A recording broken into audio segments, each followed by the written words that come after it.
I grew up a very skinny kid. I never understood how much I would have cared about the way I looked and how skinny I was until I was in about 8th grade. In 8th grade, I got into a fight with a kid, and this kid absolutely crushed me. The man picked me up and threw me around and got me so embarrassed, and I hated myself after that because I realized that physically I was so weak that I had no confidence in myself. So it all changed when I got to 10th grade about 2 years later. One of my friends started watching YouTube videos by Athlete X, and he's like, hey, bro, we should go to the gym. It's going to be so much better for us. We can get stronger, we can get bigger, we can be better at sports. And I was like, okay, bro.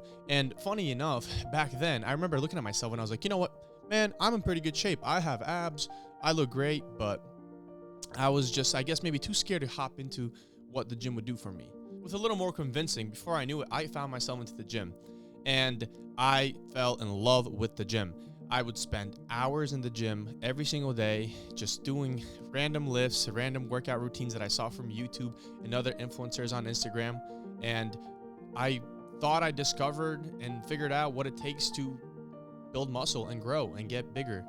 But unfortunately, my progression was not a straight line, and there was a lot of mistakes that I've made along the way. So here are some of the mistakes that I've made through my journey to go from skinny to an absolute Chad. So here are some of the mistakes that I made along my journey, and I hope that you can avoid these and get you to the end result significantly faster than it took me. The first mistake that I made was not eating enough.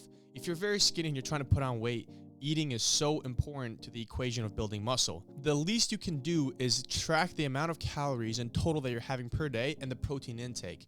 As much as I thought at the time that I'm keeping track in my mind of how much things I'm eating, how much protein I'm having, the reality was that there were plenty of days where I got maybe 120 grams of protein when I should have gotten 200 and got a total of 2,200 calories instead of the 3,500 that I was aiming for. When you're skinny and you're trying to build muscle, the surplus of food and the consistency of surplus is very important, because if you're training, your body requires the nutrition to build the muscle. So I highly suggest you practicing just keeping track of your total calories and your protein intake to at least start. The second big mistake I had was not training properly. I started doing a bro split, so I do chest on Monday, back on Tuesday, shoulder and arms on Wednesday, legs on Thursday. Actually, I don't even remember how it went because it's been so long. But look, I was training one body part, one time per week. And honestly, I don't think I was working out hard enough. I would go to the gym, I didn't have a program in hand, and I was doing, whatever felt right and felt good for the moment. Another big issue that I was having even more recently, about a year and a half ago, is when I restarted training again at the intensity that I do now, is going for a PR every week. Now, I understand that you're getting very strong in the beginning and you're putting on muscle quite easily compared to a seasoned lifter. You should not be going for a personal record every single week on all your lifts. The problem with that is that it destroys your CNS, your central nervous system. Many people don't understand that your central nervous system plays a huge factor in the amount of weight that you can push. If you are pushing at your utmost potential every single week, you're just burning out your body's ability to push the weight. And the problem with that is it doesn't just affect your workout for the day, it affects your workouts for the next 3 or 4 days, maybe for the next week. So I highly suggest that you do not go for a personal record in any of your lifts for at least 2 or 3 months and allow your body to slowly build up with volume work and then eventually go for a personal record. You got to understand that your body may have disadvantages in some things. For example, I have very tight shoulders, so for me, low bar squatting 2 or 3 times a week did not help me whatsoever, and in fact hurt me a lot more because I had such bad tendonitis that I was actually unable to bench for the next 3 months. Another mistake I made with training is not properly deloading or resting. When you train properly and you're actually pushing yourself day by day, week by week, around 3 weeks into a block, your 4th week should be a deload or a rest week. This allows your body to rest and rejuvenate for your next block, for your next training cycle, where you're going to be pushing yourself every day, every single week.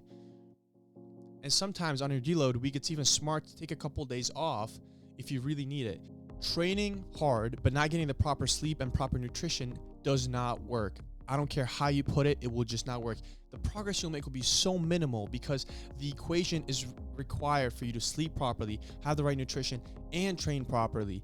If you're neglecting 1 or 2 of those out of that equation, how do you expect your end result to be positive, to be good. It's just not going to happen. So if you're neglecting your sleep, you should be focusing on getting more sleep. That's when your body can re-heal from all the work you've been putting it through. Another huge mistake that I was making was not targeting weak points. Even though I knew I had weak points like very small, underdeveloped lats and so very, very weak shoulders, I avoided it with excuses like, hey, I got surgery on my shoulder. I need to take it very easy. I shouldn't target it. I shouldn't focus.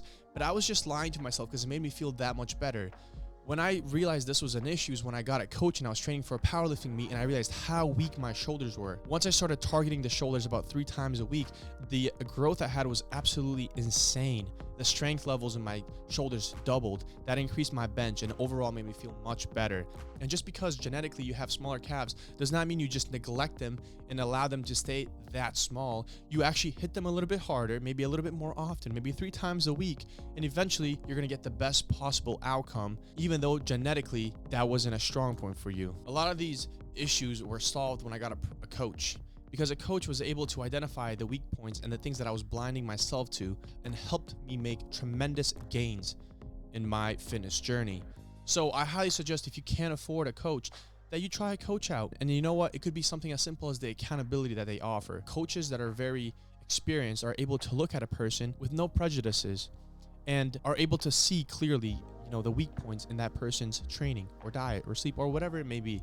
So I highly suggest that if you can, maybe look for a coach, because that's when my life completely changed. My lips got way stronger, my physique got significantly better, and that all came with knowledge and avoiding a lot of these mistakes.